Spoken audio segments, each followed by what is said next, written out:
inicialmente tinha gravado um vídeo, mas o vídeo não subiu, acho que talvez por causa do tamanho, não sei.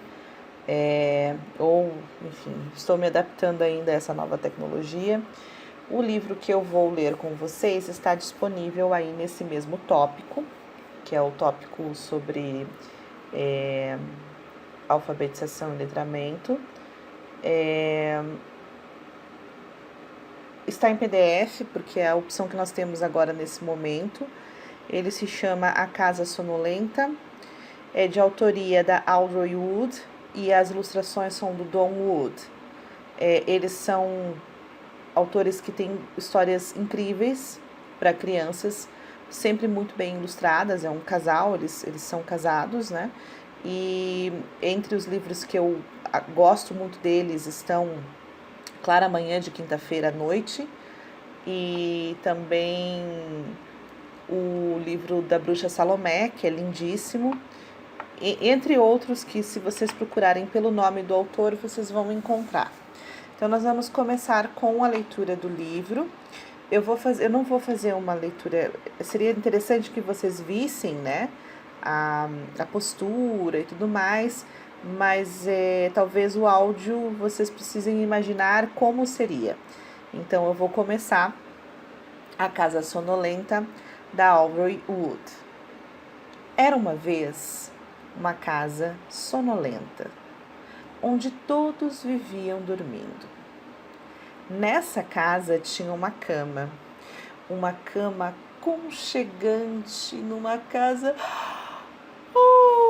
sonolenta, onde todos viviam dormindo.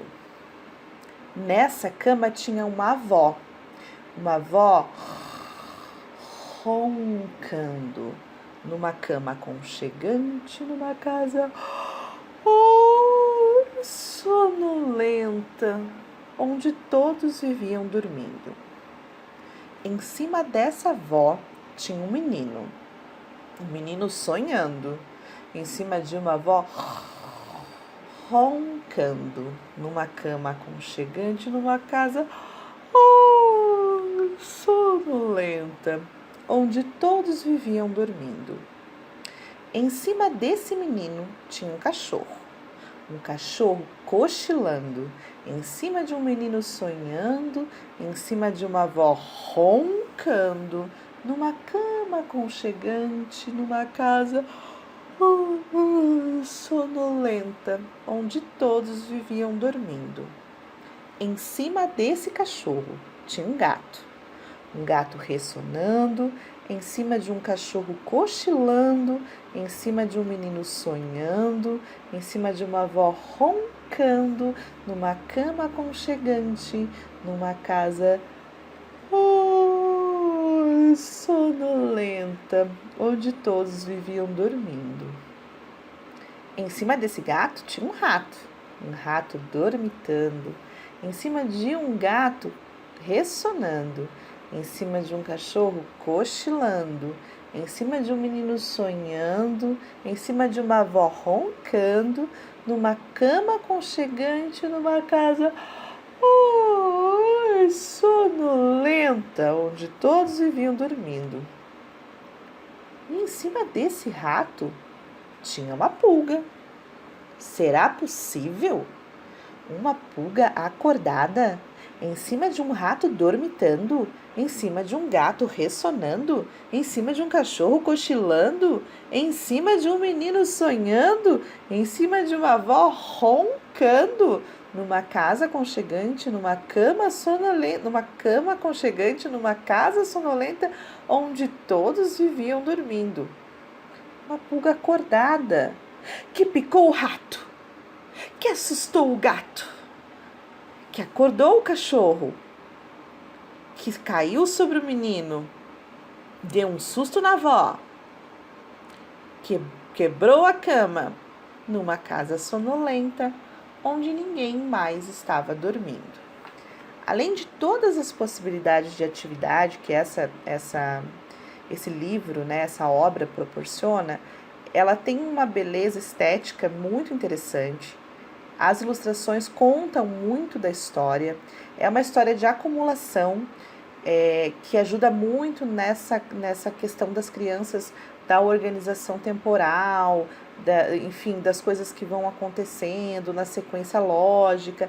E assim, é um livro belíssimo que eu indico sempre para que vocês tenham ele, assim, como um instrumento mesmo, uma ferramenta de possibilidade de uso com as crianças. Essa é uma leitura de leite, então assim, eu não vou oferecer a vocês nenhuma atividade em relação a esse livro. Esse livro eu estou lendo com vocês para que vocês conheçam, né, para criar repertório e que vocês saibam que as crianças também precisam de repertório literário. Então, tudo que a gente vai fazendo ao longo da nossa experiência docente com a alfabetização, ela tem que estar sempre pautada, sempre recorrer, sempre que possível, remeter a essa ideia da literatura. Isso porque o gênero literário é um gênero que favorece bastante a relação que a criança faz com o texto. Quando ela sabe que um texto pode contar uma história, as coisas mudam muitíssimo de valor dentro dessa perspectiva. Eu vou deixar para vocês também alguns slides com o material que eu preparei, né, para essa aula, que infelizmente não foi gravada porque, enfim, não conseguimos. Mas as próximas aulas, pelo que eu conversei com a professora Manu, ela tem um aplicativo que você consegue ir colocando os slides e falando ao mesmo tempo. Fica como se fosse um vídeo, mas um vídeo sem a minha imagem, só com os slides. Então, talvez para a nossa próxima aula eu já providencie isso. Então, nós vamos começar com interacionismo e letramento, possíveis relações, tá bem?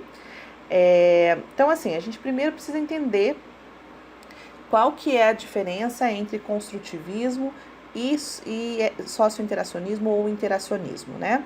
Então, em meados da década de 1990, esses estudos construtivistas que a gente tem visto até agora começam a ser contestados por pesquisas sobre o letramento e interacionismo, dentro de uma perspectiva histórico-cultural.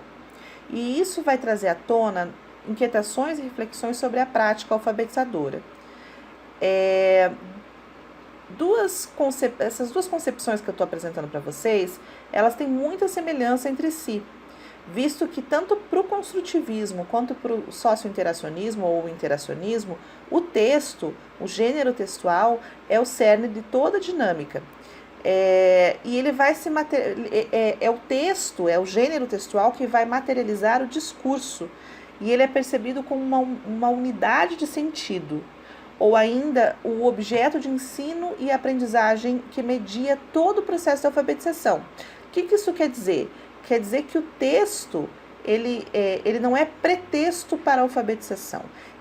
No socio-interacionismo, principalmente, mas não só nele, também no construtivismo, o texto ele é visto como toda a base na qual se dá o sentido, toda a base na qual estão presentes determinados discursos, determinadas falas, determinadas histórias, e são esses textos, o texto, é o gênero textual que vai ser a principal ferramenta de aprendizagem. Ele ou até, né, o próprio objeto de estudo da língua portuguesa e do processo de alfabetização. Então, eu vou apresentar para vocês algumas características específicas e as aproximações que são possíveis dos modelos construtivista e socio-interacionista, para que a gente possa pensar sobre as possibilidades de articulação entre alfabetização e letramento. Então, a gente vai falar um pouquinho agora sobre as teorias, né, as questões teóricas em relação ao socio-interacionismo. Então, à luz da teoria interacionista, a alfabetização ela ocorre no processo de ensino-aprendizagem da leitura e escrita, entendidas como uma atividade discursiva, ou seja, quando se ensina e se aprende a ler e escrever, já se está lendo e produzindo textos escritos. Então, toda vez que eu estou ensinando e aprendendo a ler e a escrever, eu estou produzindo textos, desde o meu nome até textos mais complexos, dependendo do gênero que eu estou trabalhando. Essa dinâmica é de caráter social e ela ocorre entre os sujeitos e só se efetiva se houver interação docente, já que a relação interativa entre professor e alunos incentiva aprendizados significativos. Dentro dessa concepção, o professor de alfabetização ele deve buscar entender como funciona o processo de construção do conhecimento da língua escrita pela criança, ponderando que o processo de aprendizagem depende essencialmente da interação com o outro e, sobretudo, das relações de ensino, no caso da aprendizagem escolar. No âmbito da escola, o professor é considerado um mediador, que possui maior experiência e que deve perceber pelas observações e registros que realiza características que são peculiares desses sujeitos interativos e produtores de conhecimento, que são as crianças, ou, no caso da EJA, jovens e adultos, pois eles, pelo contato com a língua escrita desde antes da escola, carregam consigo inúmeras experiências. Essa bagagem ela deve ser explorada no contexto da alfabetização. Neste sentido, a gente parte para um segundo tópico, que é o texto ou o gênero textual como articulador desse processo. Na concepção interacionista, o texto é considerado disparador, porque ele é a concretude da língua. Então, ele está presente como objeto de reflexão durante todo o trabalho pedagógico. Nessa mesma linha de entendimento, a aquisição da linguagem escrita não pode ser entendida pelo caráter de codificação, escrita, e decodificação, leitura, mas sim em seu aspecto social, que se caracteriza pela compreensão. Então, não é o simples fato de codificar e decodificar, mas é também compreender aquilo que está escrito. Quantas vezes você, pedagoga, futura pedagoga, se viu dentro de um texto ou de uma atividade em que você não compreendeu aquilo que estava escrito? Você é alfabetizada, você sabe ler e escrever. Então, o que determina o que você consegue ou não entender acerca desse objeto que é o texto? Depende da sua condição, condição de compreender aquele texto, que é muito além de um caráter meramente de codificação e decodificação. As letras estão lá, as palavras estão lá, as frases estão lá, mas você lê e não consegue compreender. Então, a função mobilizadora é que do texto como algo que mobiliza o estudante se dá pela contextualização social na qual se insere, análises e reflexões que podem favorecer intervenções. Elas estão presentes em um texto, partes que são interdependentes e toda a sua estrutura concorre para a expressão coerente e relevante do seu sentido e de seus propósitos comunicativos. Então, nesse contexto, o entendimento de que a prática alfabetizadora deve privilegiar os trabalhos que envolvem textos significativos que possibilitam a compreensão do que é ler e escrever, a função social do letramento da escrita, o despertar pelo gosto pela aquisição dessas habilidades. Além disso, não pode desconsiderar que para compreender um texto faz-se necessária uma operação que vai além do seu aparato linguístico, visto que sua essência, a essência do processo de alfabetização, se situa em um evento comunicativo, em que operam simultaneamente ações que são linguísticas, sociais e cognitivas. Todas as vezes que nós nos deparamos com um texto, com um gênero textual que não é do nosso conhecimento social, há um estranhamento.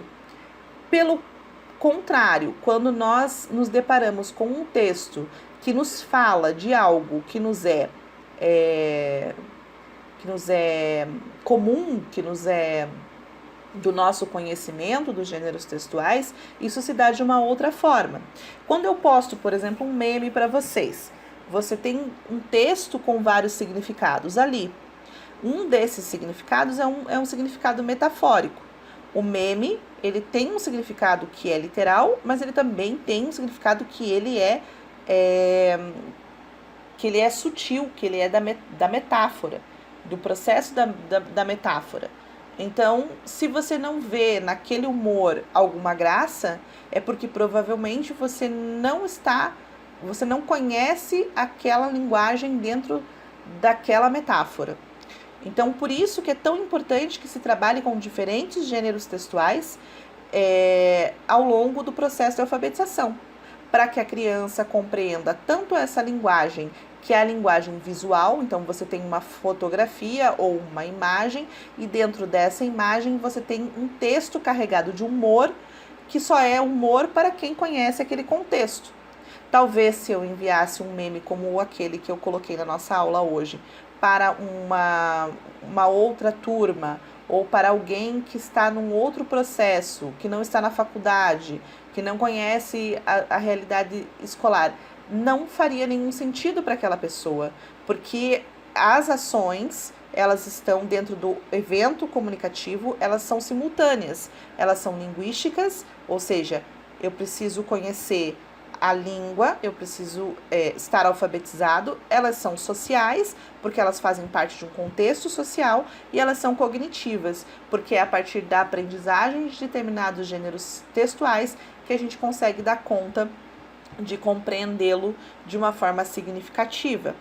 Então, dentro dessa perspectiva, se insere a importância de colocar os gêneros textuais como um fio condutor do trabalho da alfabetização, mais especificamente em língua portuguesa, sendo características sociocomunicativas definidas por conteúdos, propriedades funcionais, estilo e composição característica, e que são vinculados à cultura e à vida social. Em resumo, são os textos que são carregados de sentido e de finalidade comunicativa.